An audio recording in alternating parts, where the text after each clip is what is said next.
Derivative of a constant ಅಂತ ಹೇಳ್ತು ಅಂತ ಹೇಳಿದ್ರೆ ನಮ್ಮ ಹತ್ರ ಒಂದು ಫಂಕ್ಷನ್ ಇದೆ that's equal to some value A where A is a constant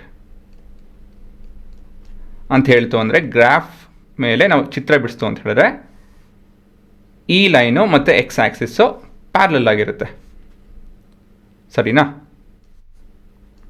so ಈ ಪಾಯಿಂಟ್ ಬಂದು ಎ 0, a. ಹಾಂ, ಇದರ ಡಿರೈವೇಟಿವ್ ಏನಪ್ಪ ಅಂತ ಹೇಳಿದ್ರೆ ನಾವು ಇದನ್ನು ಉಪಯೋಗಿಸೋಣ. ಏನಂತದ್ದು? ಫಸ್ಟ್ ಪ್ರಿನ್ಸಿಪಲ್ ಉಪಯೋಗಿಸೋಣ. ಫಸ್ಟ್ ಪ್ರಿನ್ಸಿಪಲ್ ಜ್ಞಾಪಕ ಮಾಡ್ಕೊಳ್ಳಿ, ಇಲ್ಲಿದೆ ನೋಡಿ. ಸೊ ಏನು ಹೇಳುತ್ತದೋ? As per first principle of derivative. ಹಾಂ, ಏನು ಹೇಳುತ್ತೆ ಹೇಳಿ? ಡಿರೈವೇಟಿವ್ ಫಾರ್ಮುಲಾ ಏನು ಹೇಳುತ್ತೆ? F prime of x is equal to limit f of x plus h minus f of x this entire expression divided by ಹೆಚ್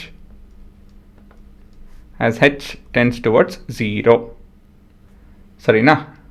ಇದು ನಿಮ್ಮ ಡೆಫಿನೇಷನು. ಇವಾಗ ಈ ವ್ಯಾಲ್ಯೂಸ್ನ ಸಬ್ಸ್ಟಿಟ್ಯೂಟ್ ಮಾಡ್ತು ಅಂತ ಹೇಳಿದ್ರೆ ಇದು ಎಕ್ಸ್ ಅನ್ನು ತೊಗೊಳ್ಳಿ, ಒಂದಷ್ಟು ದೂರದಲ್ಲಿ ಎಕ್ಸ್ ಪ್ಲಸ್ ಹೆಚ್ ಅನ್ನು ತೊಗೊಳ್ಳಿ. ಈ ಪಾಯಿಂಟು ಯಾವ ಹೈಟಲ್ಲಿದೆ? ಎ. ಈ ಪಾಯಿಂಟ್ ಯಾವ ಹೈಟಲ್ಲಿದೆ? A. So basically A minus A entire expression divided by h. So ಇದು ಉತ್ತರ ಏನೋ? ಎ ಮೈನಸ್ ಎ ಅಂತ ಹೇಳಿದ್ರೆ 0. ಸೊ ಓವರಾಲ್ ನಿಮ್ಮ ಉತ್ತರ 0. ಸರಿನಾ?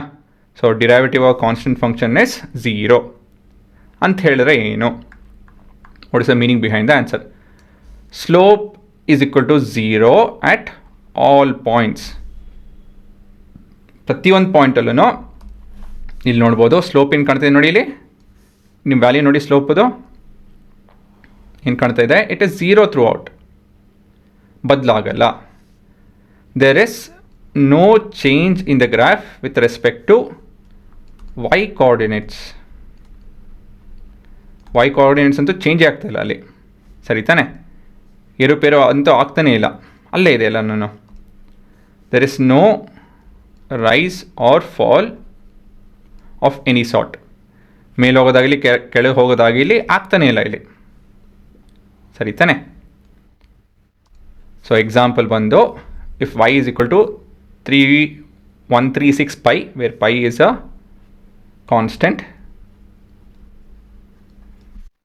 So the derivative of this would be y dash is equal to 0 or dy by dx.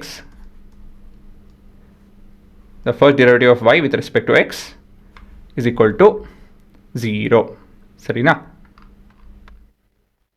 So ಇಲ್ಲಿ ಏನು ಕಲಿತಾ ಇದ್ದೀವಿ? ಯಾವುದೋ ಒಂದು ಕಾನ್ಸ್ಟೆಂಟ್ನ ನಾವು ಡಿಫ್ರೆನ್ಷಿಯೇಟ್ ಮಾಡ್ತು ಅಂದರೆ ಯಾವಲ್ಲೂ 0 ಬರುತ್ತೆ ಅಂತ ಹೇಳಿ. ಅದರ ಅರ್ಥ ಏನೋ?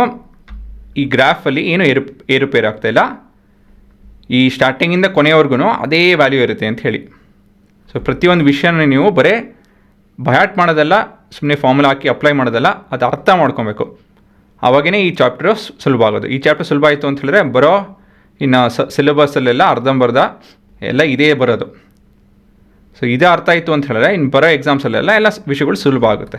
ಸೊ ಒಂದು ವಿಷಯನ ಅರ್ಥ ಮಾಡ್ಕೊಳ್ಳಿ. ನಾನು ಒಂದಷ್ಟು ವಿಷಯ ಹೇಳ್ತೀನಿ, ಒಂದೊಂದು ಸತಿ ಹೇಳೋದಕ್ಕೆ ಹೋಗಲ್ಲ, ಬಟ್ ನೀವು ಕೂತ್ಕೊಂಡು ಯೋಚನೆ ಮಾಡಬೇಕು.